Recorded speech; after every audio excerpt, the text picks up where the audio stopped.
Bienvenida y bienvenido a esta exploración en profundidad. Imagínate por un momento la historia de un multimillonario, Ajá. el fundador de un imperio incalculable que de pronto decide desheredar a 6 de sus hijos. Wow, qué fuerte. Sí, y luego el único hijo que sí recibe la herencia termina viéndola comprometida porque sus propios herederos se enfrascan en una guerra despiadada. Y para rematar, uno de ellos vende las acciones mayoritarias de todo el imperio por un plato de sopa. O sea, suena a un guión de película, ¿no? Como un drama de la élite financiera de esos que están de moda. Exacto. Cualquiera pensaría que es una exageración de Hollywood, pero no es ficción. Es el retrato crudo y fascinante del capítulo 25 del libro de Génesis. Así es. Estamos justo en el momento exacto en que cae el telón para la vida del gran patriarca Abraham. Y de inmediato, sin darnos un respiro, comienza la turbulenta saga de la siguiente generación con Isaac, Jacob y Esaú. Es que es una transición monumental en todos los sentidos. Y nuestra meta hoy es adentrarnos en las entrañas de este texto. Queremos desentrañar cómo funcionaban realmente las dinámicas de poder, familia y, digamos, de teología en el mundo antiguo. Claro, porque hay mucho que desempaquetar ahí. Totalmente. Porque lo que ocurre en este capítulo no es una simple anécdota de rivalidad entre hermanos. Fíjate que sientan las bases legales y espirituales de conflictos y promesas que literalmente moldean el Medio Oriente y la historia de la redención hasta el día de hoy. Bueno, para entender esa rivalidad, primero tenemos que cerrar el capítulo del padre de todo este movimiento, o sea, Abraham. Ujú. Necesitamos dimensionar qué es lo que realmente está en juego cuando hablamos de la herencia. Y los primeros versículos de Génesis 25 nos lanzan una curva que a muchos lectores los deja bastante descolocados. Sí, es un pasaje que suele sorprender. Leemos que Abraham, tras la muerte de Sara, toma otra esposa llamada Setura y tiene 6 hijos más con ella. Son Simbram, Joksán, Medán, Madián, Isbac y Súa. Y fíjate que suele ser una de esas listas de nombres que la gente se salta a leer. Pero es vital. Ajá. O sea, hay una segunda familia. Es un nuevo brote en el árbol genealógico de este hombre que, irónicamente, había sufrido toda su vida por no poder tener herederos. Ok, vamos a desempacar esto, porque aquí está el detalle que me resulta casi chocante. A ver, El texto detalla que Abraham le deja absolutamente todo lo que tiene a Isaac. A los hijos de las concubinas, a esta nueva camada que también lleva su sangre, simplemente les da regalos. como un paquete de indemnización. Exacto, una especie de paquete de indemnización generoso, y los envía lejos, hacia el oriente mientras él aún vivía. A simple vista, suena como un movimiento calculador y sumamente frío de un padre hacia sus propios hijos. O sea, ¿por qué esta exclusividad tan estricta y radical con Isaac? Si conectamos esto con el panorama general, esa incomodidad es intencional. La narrativa nos obliga a mirar más allá de la biología para entender el pacto. Claro. Verás, en las culturas del Antiguo Oriente Próximo, la herencia material podía dividirse, pero lo que Abraham está custodiando no es simplemente un imperio ganadero o tierras de pastoreo. Está protegiendo algo más grande. Está protegiendo el pacto divino. Esa promesa exclusiva incluía el derecho a la tierra de Canaán, la formación de una nación elegida y, fundamentalmente, ser el canal humano por el que llegaría el Mesías. O sea, Setura era su esposa legal. Sí, sí lo era. Pero en el panorama teológico ella no ocupaba el lugar de Sara. La obra de redención de Dios no opera por defecto genético, digamos, opera por elección soberana. Entiendo. O sea, Abraham está blindando la promesa para evitar futuras guerras civiles territoriales, porque si dejaba a los otros 6 hijos en Canaán, el día de su muerte, Canaán se habría fragmentado por completo. Ese es exactamente el mecanismo histórico. Al enviarlos al oriente, hacia la península arábiga, Abraham asegura geográficamente que la tierra prometida quede libre de disputas legales para Isaac. ¿Qué visión a futuro? Totalmente. Fue un acto de pura fe y obediencia hasta su último aliento. Y la forma en que el texto narra su muerte refleja esa paz del deber cumplido. Leo los versículos 7 y 8. Estos fueron los años de la vida de Abraham, 175 años. Abraham murió en buena vejez, anciano y lleno de días, y fue reunido a su pueblo. Lleno de días. Es una frase que transmite, no sé, una sensación de obra terminada, ¿verdad?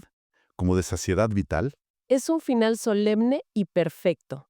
De hecho, hay un teólogo clásico, Adam Clarke, que lo resumió de una manera brillante. Ah, sí, he leído sobre él. Él señalaba que, al estudiar a este hombre, es innegable que como hombre de Dios, Abraham no tiene rival. Es el modelo de fe y obediencia, aunque paradójicamente no poseía nada que no hubiera recibido previamente de la misericordia inmerecida de Dios. Claro, todo fue gracia. Exacto. Abraham trabajó en conjunto con Dios, perseveró a través de errores monumentales y al final cruzó la meta con integridad. Un cierre impresionante. Y fíjate que el texto también hace una pausa breve para hablarnos de Ismael, el hijo de la esclava Agar. Ujú, muy cierto. Menciona que tuvo 12 príncipes, 12 líderes tribales y que murió a los 137 años. Sí. Y es interesante notar cómo, aunque Ismael estaba completamente fuera del pacto abrahámico-mesiánico, Dios fue muy meticuloso en cumplir la promesa material que le había hecho a Abraham sobre él. O sea, lo bendijo y lo multiplicó. Y eso demuestra una faceta fascinante de la providencia. Dios es fiel a sus promesas terrenales y muestra una bondad general inmensa, incluso cuando la línea pactual y mesiánica fluye en otra dirección muy distinta. Eo, heredar todo ese imperio espiritual e histórico de Abraham, pues, venía con una especie de cláusula de sufrimiento familiar inevitable, ¿no? Uf, sí, la historia se repite. Isaac hereda la exclusividad del pacto, la riqueza, la tierra, todo eso, pero también hereda la misma crisis devastadora que casi destruye la fe de sus padres, la esterilidad de su esposa, Rebeca. La repetición del patrón es asombrosa, de verdad. Y no fue una espera breve. Si hacemos los cálculos del texto, Isaac se casa a los 40 años y los gemelos nacen cuando él tiene 60. ¡Wow! Son 20 años de silencio. Imagínate, 20 años de ver a Ismael tener 12 príncipes, ver a los hijos de Cetura prosperar en el oriente, mientras el heredero exclusivo del Dios del universo no puede tener ni un solo bebé. El peso psicológico de esa paradoja debe haber sido abrumador. Sin embargo, a diferencia de su padre, Isaac no recurre a soluciones humanas como lo hizo Abraham con Agar.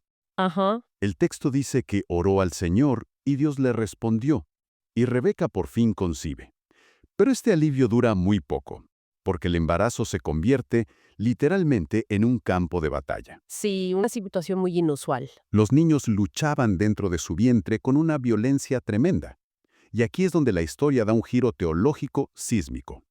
Rebeca, desesperada, va a consultar a Dios. Aquí es donde se pone realmente interesante.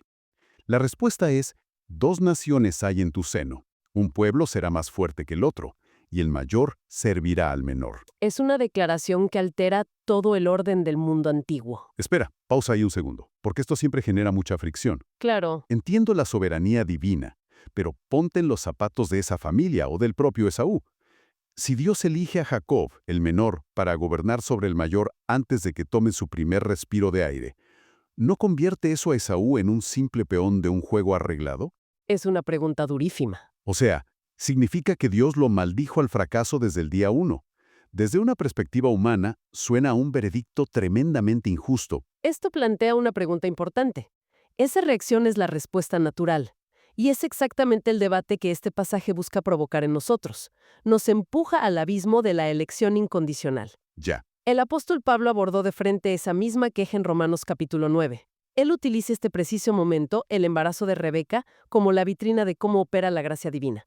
cierto, Pablo habla de esto. Pablo argumenta que esta decisión se tomó antes de que los gemelos nacieran, antes de que hubieran hecho ni bien ni mal, precisamente para demostrar que el propósito de Dios no depende del esfuerzo o del currículum humano, sino exclusivamente de aquel que llama. Pero, ¿cómo explicamos textos como el del profeta Malaquías? A ver, En el capítulo 1, Dios dice claramente, a Jacob amé y a Esaú aborrecí. Esa palabra aborrecí suena a una condena emocional y eterna. Suena que Dios literalmente lo detestaba. el problema surge cuando leemos un texto hebreo oriental con nuestros lentes emocionales modernos. En el modismo del Antiguo Oriente y en el lenguaje del pacto, amar y aborrecer son términos legales de preferencia y elección, ¿Ok? no de emociones destructivas. Es similar a cuando Jesús dice que debemos aborrecer a padre y madre para seguirlo. No pide odio emocional, pide una prioridad absoluta. O sea, es una cuestión de prioridad pactual. Exacto. Decir a Esaú aborrecí significa simplemente a Esaú no lo elegí para heredar el pacto mesiánico. Y sabemos que no fue una maldición de miseria humana. Porque si lees el resto de la historia, Esaú fue un hombre sumamente próspero, rico, un líder militar formidable y el padre de la nación de Edom. Ah, claro. No fue maldecido con pobreza ni sufrimiento terrenal.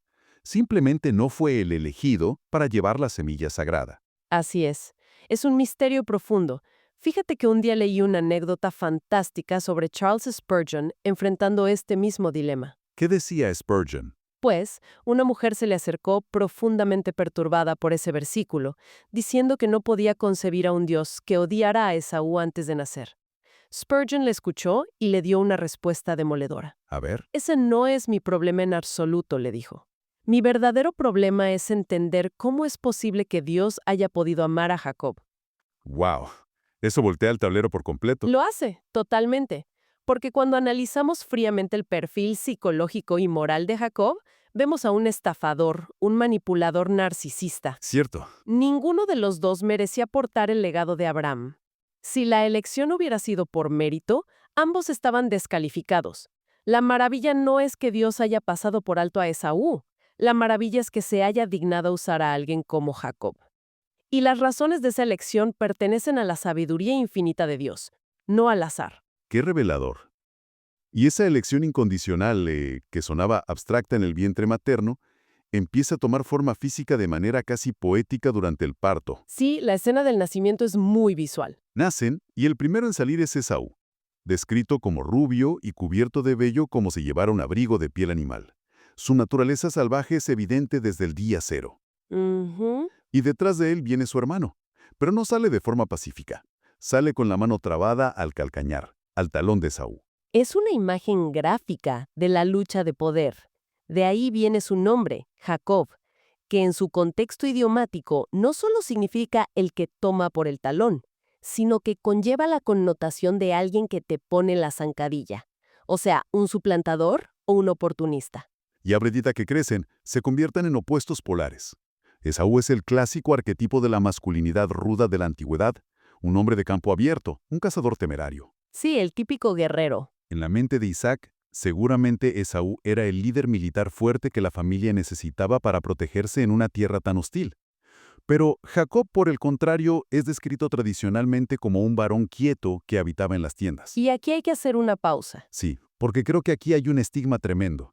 Siempre nos han pintado a Jacob en la escuela dominical como una figura débil, temerosa, casi afeminada en contraste con el rudo Esaú. Es un mito basado en una traducción muy desafortunada, y me alegra mucho que toquemos este punto. Si hacemos la exégesis de la palabra original hebrea traducida como quieto, encontramos la palabra tam, Ok. y esta palabra tiene una carga semántica inmensa. Significa completo, íntegro, sano o estable. Es la misma palabra que se usa en Job capítulo 1 para describir el carácter de Job ante Dios, varón perfecto y recto. Espera, ¿en serio? ¡Qué revelación! Entonces, ¿decir que era quieto no significa que era un cobarde escondido del sol en la tarpa de su madre?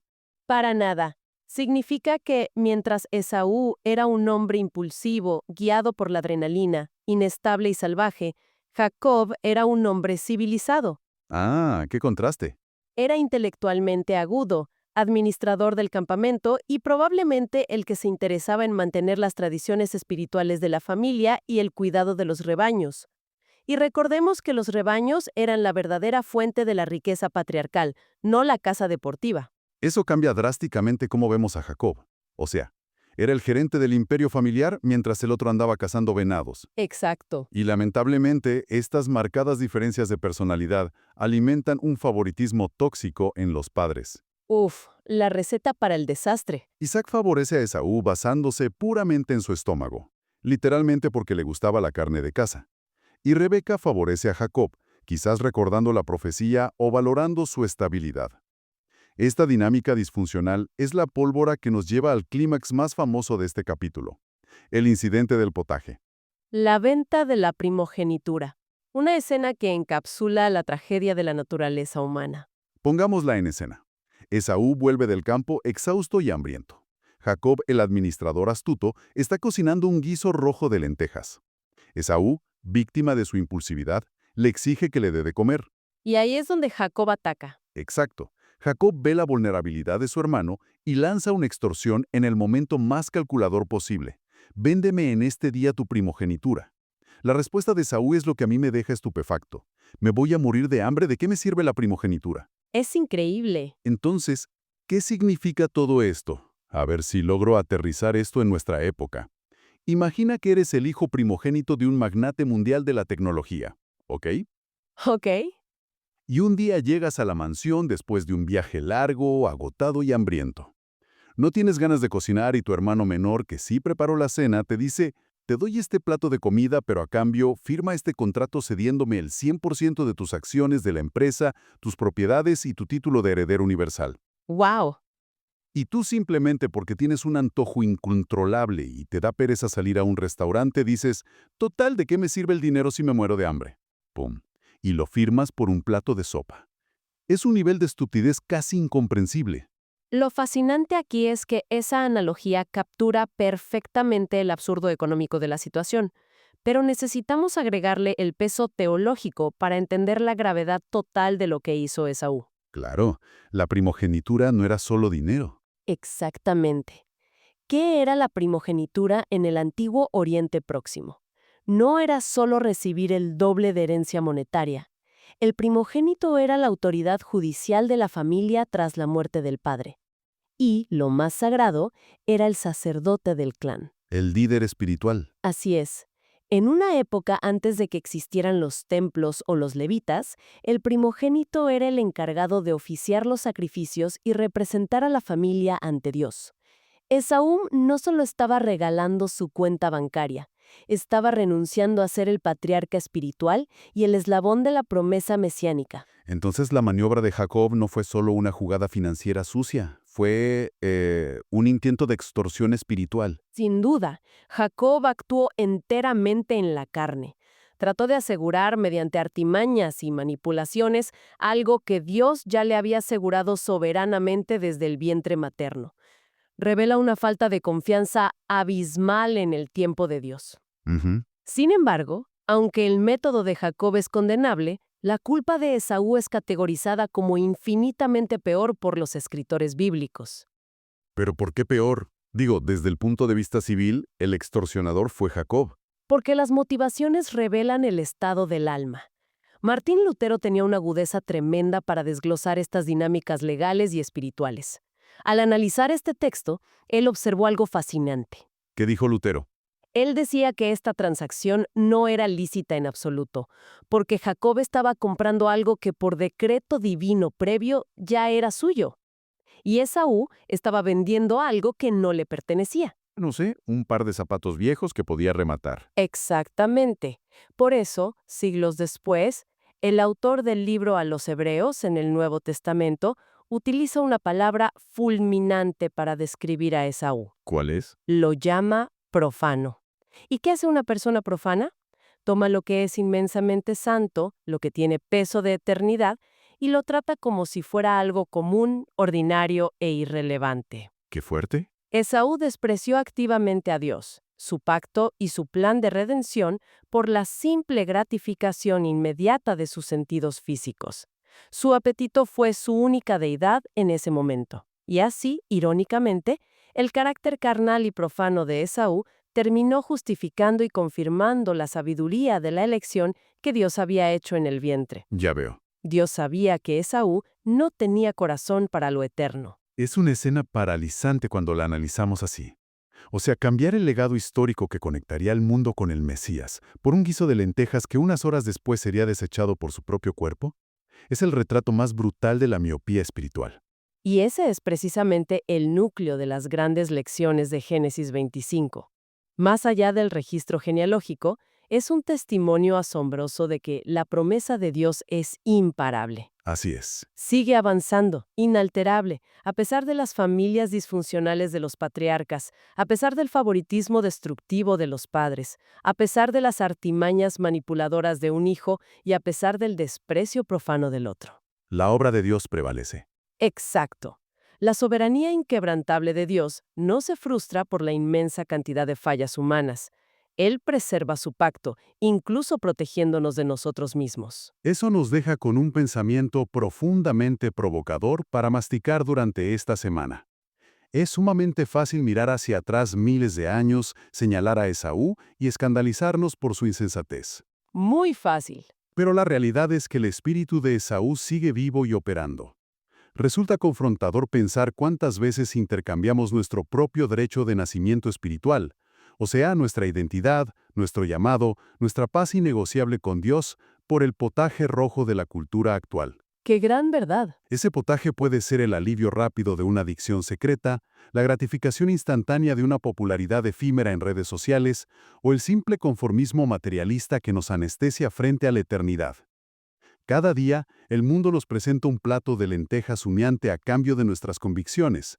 La gran pregunta es, ¿qué valor le estamos asignando a lo sagrado en los momentos de presión? Ujú. ¿Qué opinas de esto? Nos encantaría leer tu perspectiva en los comentarios. Sí, Si este estudio ha sido de bendición para ti, dale me gusta al video y suscríbete al canal para no perderte futuros estudios. totalmente. Y si crees que alguien más podría beneficiarse de este mensaje, no dudes en compartirlo.